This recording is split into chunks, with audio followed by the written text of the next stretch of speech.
4-5 సంవత్సరాల వయసులో అనుకుంటే ఒక పెద్ద గడ్డ వచ్చింది.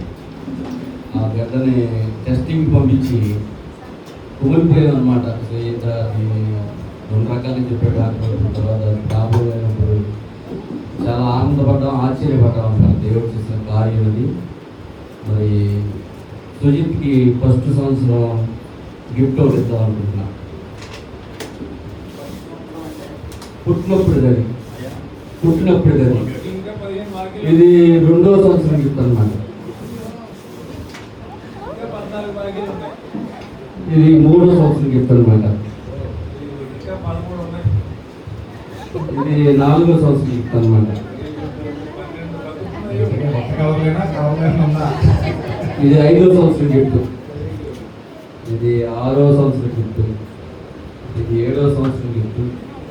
ఇది 8వ సంవత్సరం గిఫ్ట్. ఇది 9వ సంవత్సరం గిఫ్ట్. ఇది 10వ సంవత్సరం గిఫ్ట్. 10వ సంవత్సరం వచ్చిన తర్వాత ఏం చేయాలి? 10 వచ్చినప్పుడు దేవుడికి ఇవ్వాలి వద్దా? దేవుడు ఇవ్వాలి, ఒకటి చేయాలి, పక్కకి ఇచ్చి.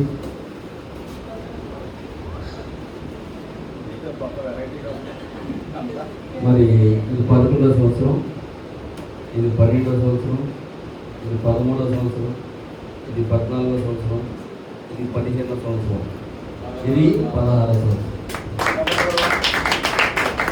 మరి నిజంగా మా అందరిలో చిన్న అయిన పిల్లలు కాబట్టి మరి బిడ్డల విషయంలో నేనంటే మంచి ఆప్యాయత ఇద్దరు ఉంటారు. అందరన్నా ఇష్టమే కానీ కాకపోతే ఇద్దరు చిన్నవాళ్ళు కాబట్టి పెద్దవాళ్ళ బాగా ఆప్యాయత ఉంటారు. బిడ్డకి మరి చదువులో మరి మంచి జ్ఞానం దేవుడు దయచేసేలాగిన, మరి మంచి చదువులో రాణించలాగిన. మరి సుజిత్ ఎదిగే కొద్ది మాటలు చెప్పడం తగ్గించేసాడు. ఇదివరకు బండెక్కించుకుంటే ఎంతసేపు చెప్పాడు, సైన్స్ గురించి మాట్లాడేవాడు ఎంతసేపు. ఆకాశంలో గురించి వెనకాల తీసుకుంటూ వెళ్తే అలా ఉండేది.